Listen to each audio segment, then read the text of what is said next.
Hi, I'm Tony Riddle, and this is the Natural Lifestylist podcast. So way back in December, I had this crazy idea to run from Land's End to John O'Groats in just 30 days.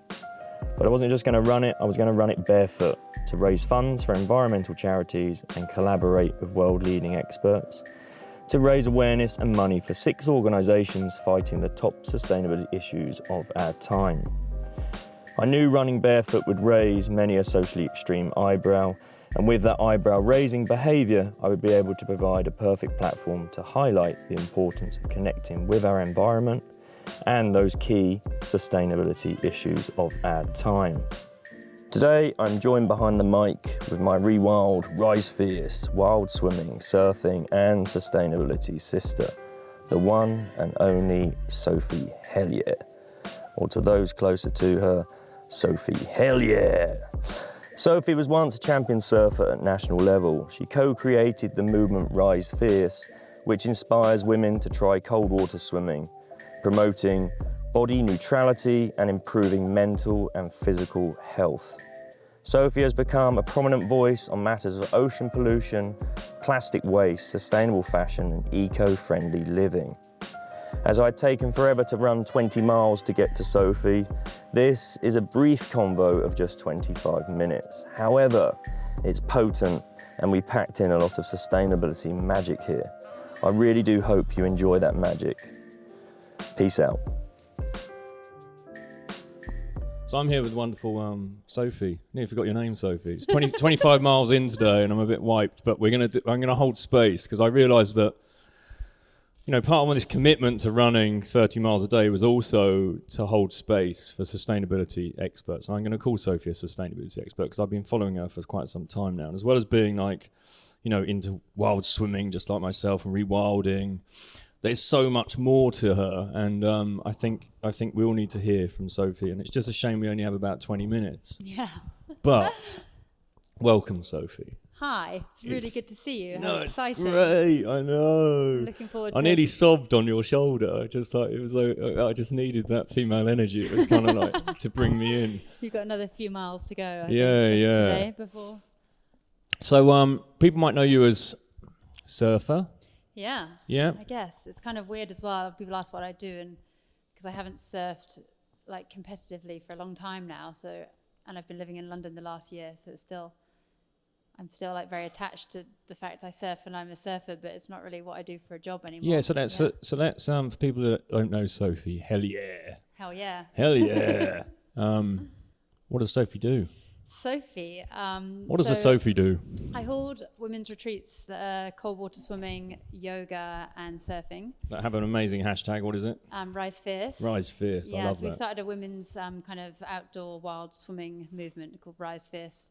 It did begin about getting up in the morning and being fierce, and it became about so much more about like rising up in life to meet whatever challenges you're fronted with. But yeah, so I run the women's retreats. I also write for different magazines and newspapers. So I basically use sport as a vehicle to talk about Keep going.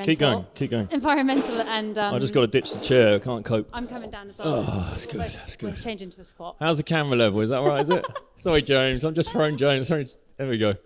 James is on fire. We're good. Yeah, I write for freelance for different magazines and newspapers, and I basically use sport as a vehicle to talk about different environmental and feminist issues, social issues, I guess. Yep.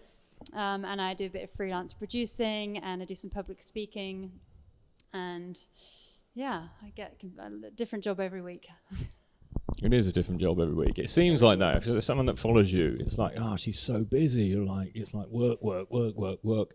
So if we're talking about sustainability, how do you sustain that yourself? You know, because we're all into sustainability, but it also needs to be, how does Sophie the human sustain? And I really do. I had a bit of a challenging day yesterday. Someone very close to me lives with quite serious mental health issues, and it can be really hard for me to support that sometimes. So really, like, for me, the cold water swimming is that's my kind of savior. Yeah, like for me, that going in the cold water is like hitting the reset button. It just helps me like completely restart my day, deal with everything. And the same with, if I can't go swimming, then yoga, like finding that space on my mat and that time is kind of really the me time. It's like the water is my church, I guess. Yeah, it's lovely. I feel that. It's been my saviour on this run. It's kind of, we're staying at the moment on this farm, and we have like a stream and a fire, and I get and sit in the stream. Oh, And it's just like, if there was a sound to it, it would definitely be, you know, as I put my feet into the water. And then I can just feel the system just starting to just melt away, really, which is bizarre because you're in cold water, right? But it's just, it's that softening. It's definitely a great space to get into. yeah. So what it's outside the human of Sophie, then let's get into sustainability. We're going to smash through it because we've got like a really quick time now. Tony's got an important phone call with the BBC. I've got a phone call with the BBC. Plastic-free periods. Yeah, so Can we go there? Because I'm a dad of 3 girls, right? Yeah, you're going to have to go there. And I think these conversations are so important. Again, like, why am I running this 30 miles a day, 30 consecutive days? It's because that's what I can do, right? It's something I can give. Yeah. And also it's a message for my kids that when I'm older in 20 years' time, it's not going to be, well, what did you do with this huge decline right now, right? And so I want to be able to educate them in things like plastic-free periods, right? Yeah, and it's like, totally. That's definitely there. So I grew up surfing in North Devon, and it was a regular occurrence there to see used sanitary pads and tampons and condoms kind of floating past you in the sea. And I've had sanitary pads kind of hit me in the face before when I'm paddling for a wave. Wonderful. And the plastic tampon applicators, like I did a beach clean actually on the Thames by my house in London last week. I saw it, yeah. I probably found in an hour, I think I found like maybe 40 plastic tampon applicators on the beach. Basically anything that goes down the toilet ends up in the rivers or in the sea, if not in landfill. I think landfill is probably the best place it can go, which is pretty depressing. Yeah, totally. But luckily there are loads of reusable kind of sustainable alternatives to, so like tampons, most tampons have, like a lot of them have plastic applicators, but even the ones that don't contain a thin layer of plastic inside them, and they're basically bleached cotton wool, so it's a pretty nasty thing to be putting inside yourself. And sanitary pads contain the same plastic as about 4 or 5 plastic carrier bags. And in the UK... So that's like endocrine disruptors as well, right?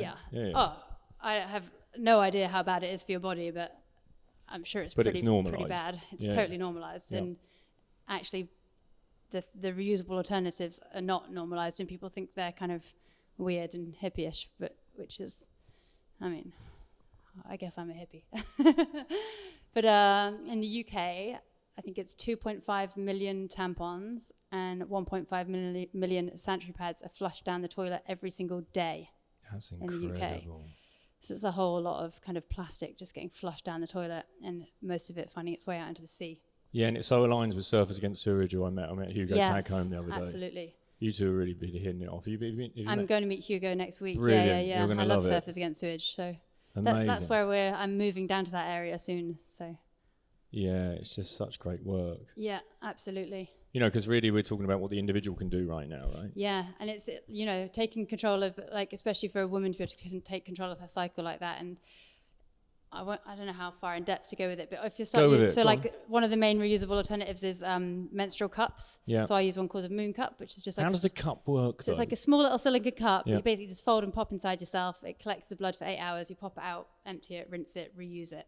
So you're not flushing it down the toilet and getting rid of it at the end. You're just reusing this silicone cup for years.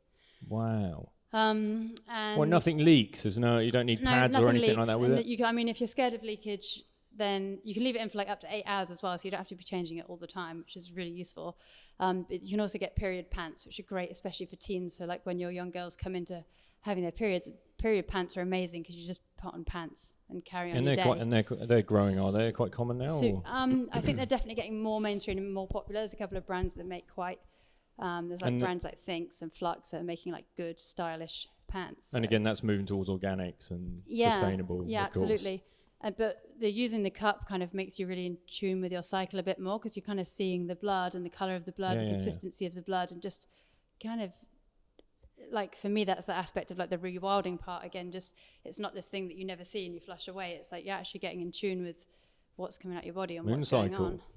I think it's so important, isn't it? Because I think most people have lost touch anyway, but lost touch of the hormonal system. I mean, it's so important, isn't it? Yeah, totally. So what about alternatives for contraception then? So I track my cycle. There's absolutely no one size fits all contraception, and you kind of have to work out what works for you. And I know some people have conditions so they can't use certain things, but I track my cycle. I take my temperature every morning. Yeah. I use an app which I know that gets a lot of press, some good and some bad, but I use an app called Natural Cycles, which works really well for me and my body. So I have a really regular cycle. I sleep like the same amount every night. I go to bed at 10 and I wake up at 6. And so for me, with a regular lifestyle, it really fits. I just take my temperature every morning. I put it in the app, and the algorithm basically tells me whether I'm on a green day or a red day.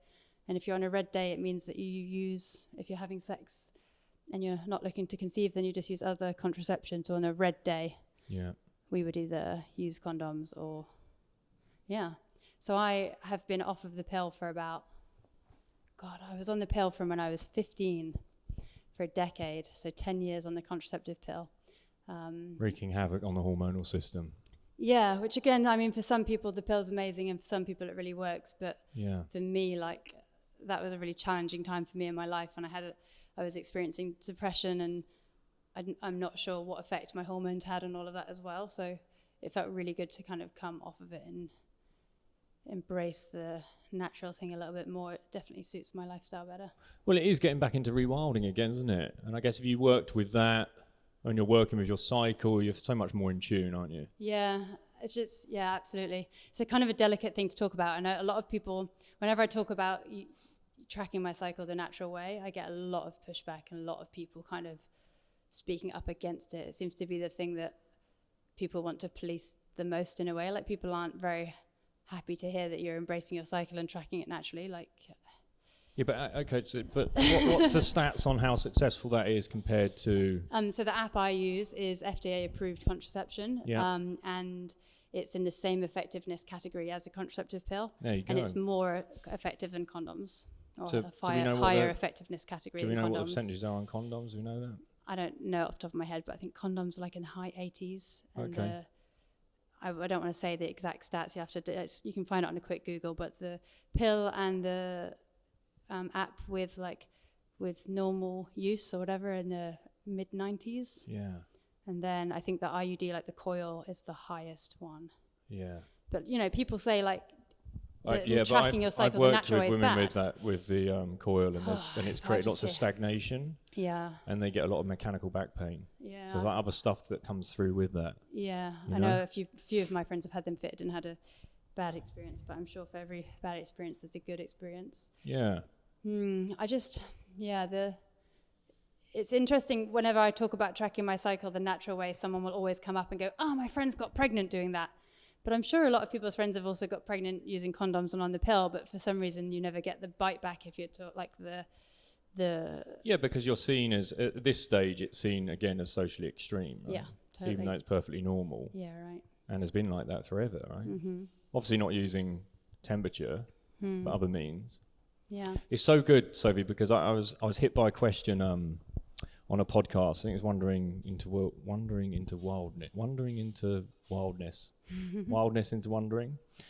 And somewhere through the podcast, the woman said to me, just because it's my field, I think I just want to ask you, what are you going to teach? What are you going to teach your children around their cycle? And and it was so out of context because we were off on on another journey. Yeah. And I was a bit like, I guess Katerina's going to have that conversation with them, which I would expect, which seems perfectly normal to me, that it would be the mum that would be in that. But I think it's also important for dads to have an understanding of it, totally, to be involved. Yeah, I think it is and to help celebrate it. The same as what I said if I had a son, that, I'm going to create a real rite of passage around his voice breaking. Yeah, absolutely. And for Lola and Millie, I want to create a ceremony or a celebration. I know. For them to honour it, So much shame and stigma attached around periods. And yeah, absolutely. What if when you got your first period, you threw a little party and you were like, hey, let's celebrate it, as opposed to hiding it and thinking it's this dirty thing. And I think that addressing that shame around it and kind of breaking period taboos is the first stage to addressing period poverty. Other things like FGM still going on in the UK and all around the world. What's period poverty? Period poverty is basically loads of girls and women in the UK and all over the world who don't go to school when they're on their periods. So if you can't afford proper period products, then if you haven't got period products, then you would just be bleeding through essentially. So if you can't afford those products, then you miss school on those days. Okay, so so sustainability, how long does the cup last? It's definitely the more sustainable option. I think I have to double check on the thing. I should know this. More than 3 years. So schools could. Yes. You could get behind that. No, you so could my push friend that. at City to Sea, Nat, it's a charity. I kind of got behind they started the hashtag plastic free periods. Brilliant. So at the moment, schools, there's a new thing that's amazing. Schools have said in the UK they're going to give free period products to all school kids in primary and secondary schools in the UK, right? Which is amazing. That is amazing. However, okay, what it could be likely to happen would be that they give out a load of plastic products, right? So schools have also have the aim that they're going to go plastic free. Like Michael Gove said, all schools are going to go plastic free by 2022 or something. Okay, so not far off, 3 years. But so it makes no sense for them to start giving these free period products out and be giving loads of free plastic period products. So Nat at CTC, they started a petition to Michael Gove to make sure he only accepts tender for the bid for this plastic free periods from companies that are doing plastic free periods. So hopefully a lot of people have got behind it. We've got loads of school teachers have signed it. I'll share the link on my social feeds. Yeah, I think that's good. Maybe we can put it in here as well. Yeah. And then hopefully what will happen is that when the schools start giving out these free products, will be that they're giving out, organic cotton tampons, menstrual cups, and period pants instead of loads of plastic shit. Yeah. Fingers crossed. Amazing. It is amazing. Where are we at? We have 5 minutes, Sophie. Sorry, I have to. Groovy. Where are we at? So we're about to go that's for great in a podcast, isn't it? Where are we at? So we're about to go for a run together. And we're gonna have a little trot together, aren't we? I'm gonna wear shoes though. Well, I'm gonna do this little 5-minute radio thing, and then we go for a trot. You're gonna have some shoes on. I'm gonna wear some shoes because I think it's the guys at Vivo who told me that I shouldn't just go straight into running 5-10K barefoot. I should do my normal 5K, and then for the last K change into barefoot and slowly change my lifestyle to barefoot. Yeah, that's if you're not being necessarily taught in technique, but if you're taught the appropriate technique and posture and rhythm, relaxation, and work with breath work and stuff like that, then you can certainly get yourself to a track and just get around the track. Okay. And then do some more drills and then go off again. We're going to do technique when you're back in Hampstead. But for today, we'll just have a little play. Well, we can do loads when we're back in Hampstead. I'm looking forward to getting in the ponds again. It's going to get colder and colder. I saw you doing a little technique session with Richie actually on his stories, so I copied some of what you've done with him. He's already. meeting me. He's coming on the 10th. Cool. Strength Temple. So let's go back to sustainability. So what would you say people can be actioning today? What are the things they can be doing to be the change and to make a difference in the world? Yeah. So I guess there's the big ones and the little ones. The littlest things are things like, number one, carrying a reusable water bottle everywhere. It's kind of annoying. They're like a clunky thing to carry around, but if you can do that and start saying no to plastic bottles, that's kind of a massive win in your personal life. Yeah.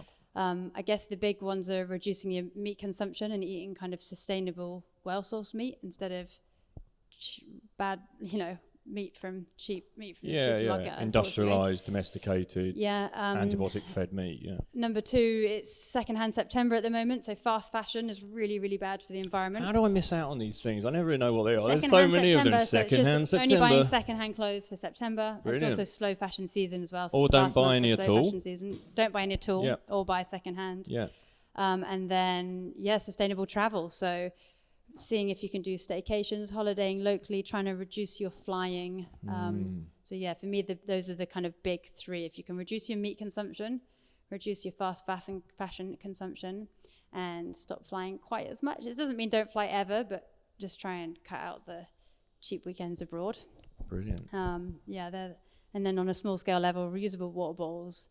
Try and buy your veg at the market, or Oddbox are doing this great sign up at the moment where you get your first box for $5. And explain Oddbox. Oddbox is a I haven't had one yet myself. I have the Riverford one, which I think you get too, right? Yeah, I love it's a Riverford. veg box. Oddbox are the ones that supermarkets only take perfect orange straight carrots and perfect red round tomatoes. So any that the supermarkets say no to because they're odd shapes or colours, Oddbox go around, collect them all up, and then send them out. So you're kind of getting perfectly good veg that's a slightly odd shape. There we go.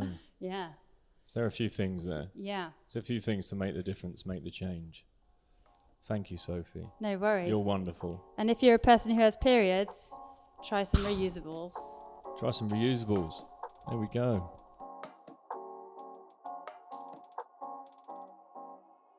Wow, so that was a punchy conversation. Short, sweet, but delivering everything it needed to. I really enjoyed my time with Sophie Hellyer. What a being she is. As a father of 3 daughters, I found this conversation so vital. You can find out all about Sophie's endeavours, including her Rise Fears retreats, via her Instagram page, or by heading to sophiehellyer.com. If you like the conversation, then please show some love by spreading the message wide and far. If you have in any way been inspired by my Barefoot Sustainability Running Challenge, then please make a donation to one or more of the sustainability and environmental organisations that I am fundraising for. You will find all the Just Giving pages in the links provided. Remember peeps, we can't all live in nature, but that doesn't mean we can't live naturally.